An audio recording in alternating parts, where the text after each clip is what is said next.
दोस्तों, हम अपने जीवन में हमेशा अपने मन को लेकर परेशान रहते हैं। हम यह सोचते हैं कि हमारा मन भला शांत कैसे होगा। हमारे मन में तो तरह तरह के विचार चल रहे हैं। हम काम कुछ और करना चाहते हैं, लेकिन हमारा मन हमसे कुछ और ही काम करवा लेता है। इससे पहले कि आप अपने मन को शांत करने का प्रयास करें, यह जानना जरूरी है कि मन का व्यवहार शांत होने वाला है ही नहीं। अगर मन शांत होने वाला हो सकता तो इस दुनिया में सभी के मन शांत हो गए होते और हर कोई अपना जीवन सुखी सुखी बिता रहा होता।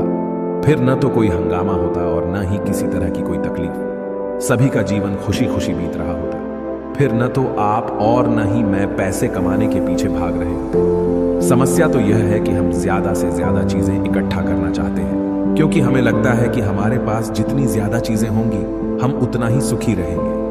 लेकिन वास्तविकता तो यही है कि बाहर की किसी भी चीज में कोई सुख नहीं है और न ही उनमें कोई दुख है। और यही कारण है कि जब हम किसी चीज के पीछे भाग रहे होते हैं, जब हम कोई चीज पाना चाहते हैं, तो उसे पाकर हमें पल भर के लिए खुशी तो मिलती है, लेकिन बाद में हम उस खुशी का एहसास नहीं कर पाते। वह खुशी दुख में परिवर्तित हो जाती है। और इसी प्रकार से हम एक चीज से दूसरी चीज, दूसरी से तीसरी चीज के पीछे लगातार भागते रहते हैं, क्योंकि हमें ऐसा ही लगता है कि यदि हम वह चीज पालेंगे तो हम सुखी हो जाएंगे। लेकिन वास्तविकता में वही सुख हमारे दुख का कारण बन जाता है, जिस कारण हमारा मन बेचैन रहने लगता है। हम उस चीज को पाने के लिए तरह तरह के उपाय करते हैं, जिस कारण हमारा मन और भी बेचैन होने लगता है। और यह बेचैनी धीरे धीरे चिंता का रूप ले लेती है और हमारा मन पूरी तरह से अशांत हो जाता है। हमें कुछ भी अच्छा नहीं लगता। हमें लगता है कि जो कुछ हमने मांगा था उसका उल्टा हो रहा है। सब कुछ हमारे विपरीत जा रहा है। और फिर हम अपने मन को शांत करने के लिए ध्यान करना शुरू करते हैं, क्योंकि एक ध्यान ही वह मार्ग है जो हमें ज्ञान की ओर ले जाता है। वह हमें यह बताता है कि बाहर किसी भी चीज में कोई सुख नहीं है और न ही दुख है। दुख और सुख तो हमारे मन का भ्रम है। यह हमारे मन की एक उपज है, जिसके लालच में हमारा मन हमें यहां वहां भगाता रहता है। जैसे कि महीनों से भूखे एक भिखारी को अगर एक सूखी रोटी भी मिल जाए तो वह उसके लिए सुख है, वह उसके लिए अमृत है। और ठीक उसी के विपरीत यदि किसी धनवान के घर पर 56 प्रकार के भोग भी बन जाए, तब भी वह उसे खाकर तो दुखी ही रहेगा। यह तो उनकी मनस्थिति पर निर्भर करता है। इसे और अच्छे से समझने के लिए आज की जो कहानी मैं आपको सुनाने जा रहा हूं, इस कहानी के माध्यम से आप यह समझ पाएंगे कि हमारे मन की स्थिति क्या है और हम इसे कैसे नियंत्रित कर सकते हैं। तो चलिए बिना किसी देरी के कहानी शुरू करते हैं।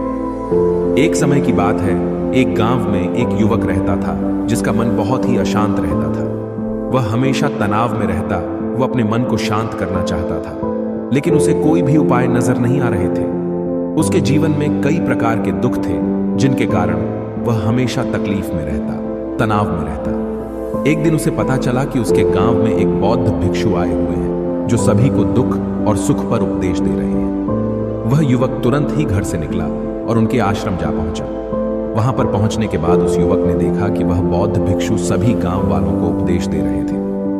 बौद्ध भिक्षु कह रहे थे कि सभी के जीवन में कोई ना कोई सुख और दुख तो आता ही रहता है, जिस कारण हमारा मन बहुत अशांत रहता है। और एक अशांत मन इस दुनिया का कोई भी सुख नहीं ले सकता। फिर चाहे उसे पूरी दुनिया की धन दौलत ही क्यों न मिल जाए, वह उसे पाकर भी दुखी ही रहेगा।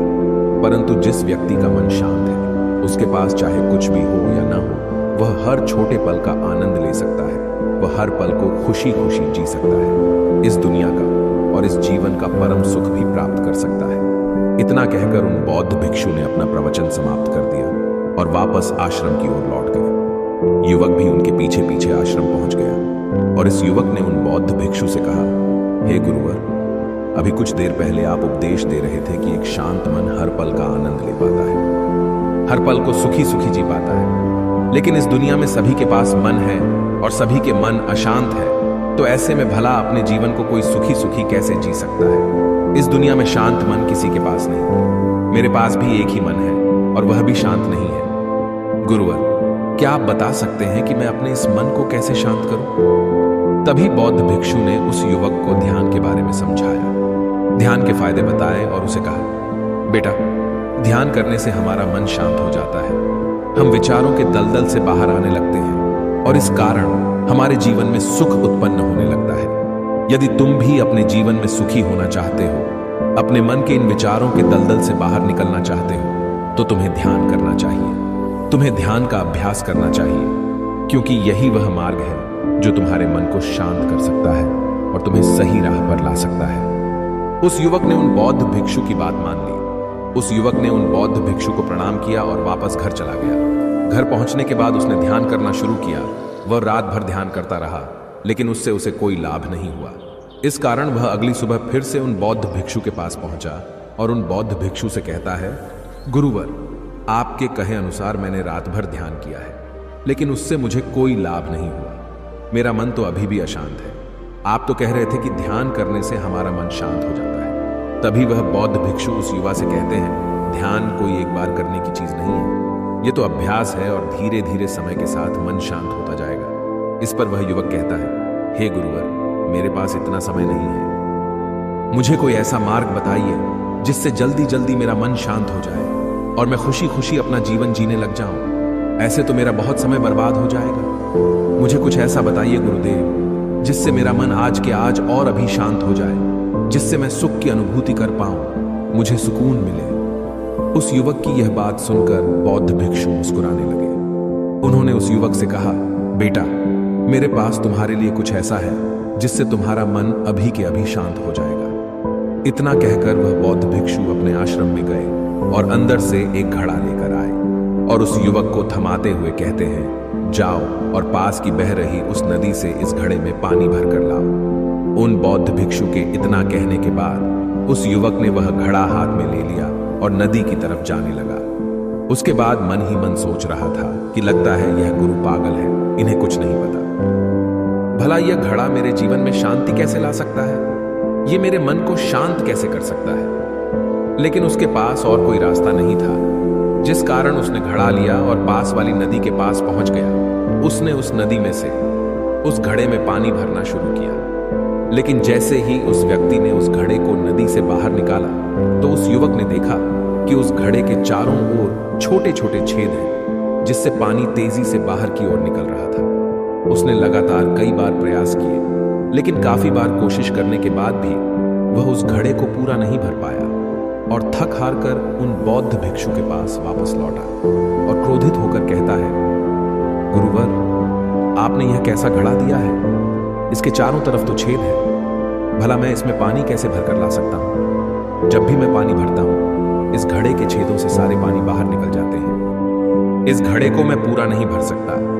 तभी वह बौद्ध भिक्षु उस युवक को शांत कराते हुए कहते हैं, बेटा, शांत हो जाओ। तुम्हें तुम्हारे प्रश्न का जवाब ही तो दे रहा हूं, और यदि तुम क्रोधित अवस्था में इस जवाब को सुनोगे तो इसे समझना तुम्हारे लिए मुश्किल हो जाएगा। इसलिए शांत हो जाओ और मेरी बात समझने का प्रयास करो। ये जो घड़ा मैंने तुम्हें दिया है, इसे अपना मन समझो, और मन केवल दो ही प्रकार से शांत हो सकता है। पहला यह कि तुम उसे लबालब पूरा भर दो और उसमें कुछ भी और आने जाने की जगह न बचे।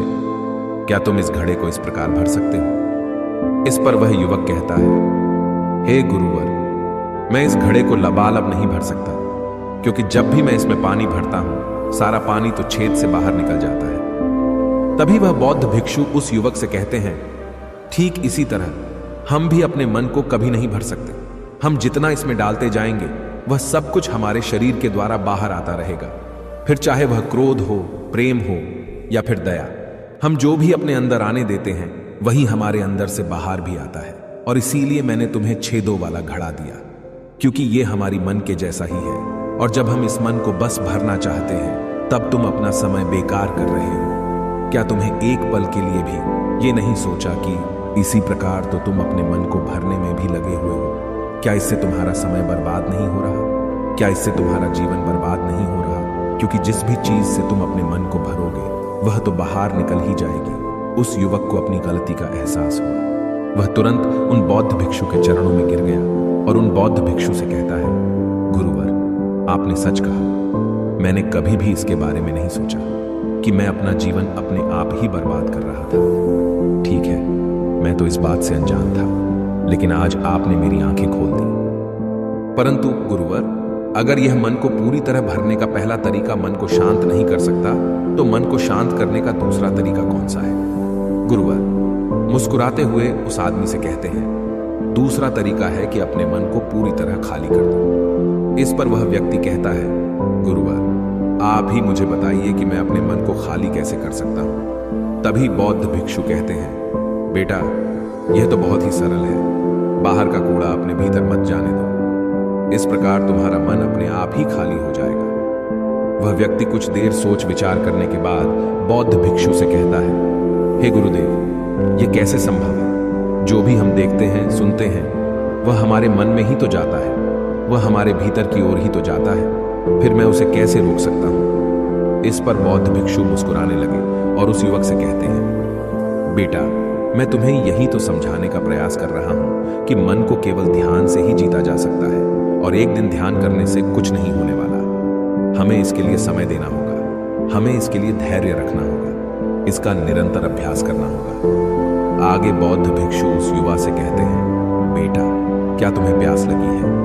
युवक कहता है, हाँ गुरुवर, मुझे बहुत जोरों की प्यास लगी है। इस पर उन बौद्ध भिक्षु ने उस युवक को पानी पिलाया और कहा, ये लो, पानी पी लो, इससे तुम्हारी प्यास बुझ जाएगी। लेकिन मुझे एक बात बताओ, क्या आज पानी पी लेने से फिर तुम्हें कभी प्यास नहीं लगेगी? तुम कभी फिर मुझसे पानी नहीं मांगोगे?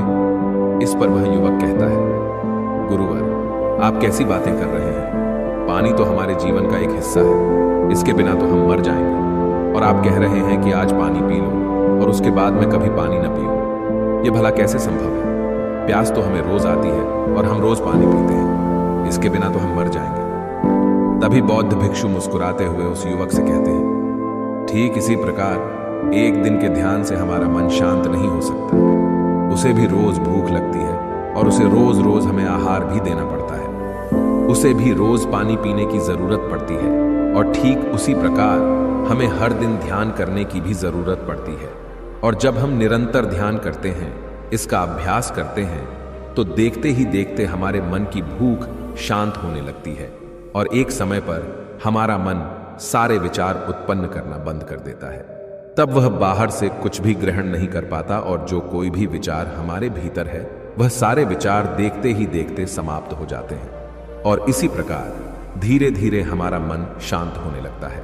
आगे वह बौद्ध भिक्षु उस युवक से कहते हैं, बेटा, तुम ही तो कह रहे थे कि तुमने रात भर ध्यान किया है, लेकिन उसके बाद भी तुम्हारा मन शांत नहीं हो रहा। बेटा, तुम चाहो तो 1 घंटे के लिए ध्यान कर सकते हो, चाहो तो पूरा दिन भर तुम ध्यान करो, लेकिन इसका लाभ भी तुम्हें उतना ही मिलेगा।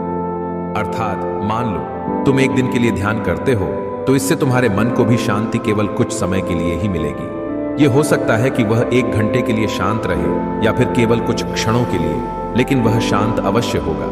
लेकिन जैसे ही उसे फिर से भूख लगेगी, वह फिर से अशांत हो जाएगा और फिर से यहां वहां भागने लगेगा और वह अपने विचारों की तलाश में आगे बढ़ेगा, क्योंकि उसे भी तो भूख लगी है, उसे भी तो खाना चाहिए, उसे भी तो पानी चाहिए। जैसे कि जब तुम्हें भूख लगती है तुम अशांत हो जाते हो, क्योंकि तुम्हें भोजन चाहिए, पानी चाहिए, ताकि तुम अपने पेट की भूख को मिटा सके और तुम्हें शांति मिले। इस पर वह युवक कहता है, आप सत्य कहते हैं, मैं ही गलत था, मेरी ही गलती है। मैं अपने मन को अवश्य शांत करके रहूंगा, फिर चाहे इसके लिए मुझे कितना भी समय क्यों न लग जाए, मैं भी उस सुख को प्राप्त करके ही रहूंगा। मैं इस खाली घड़े में पानी भरकर अपने जीवन को बर्बाद नहीं करना चाहता।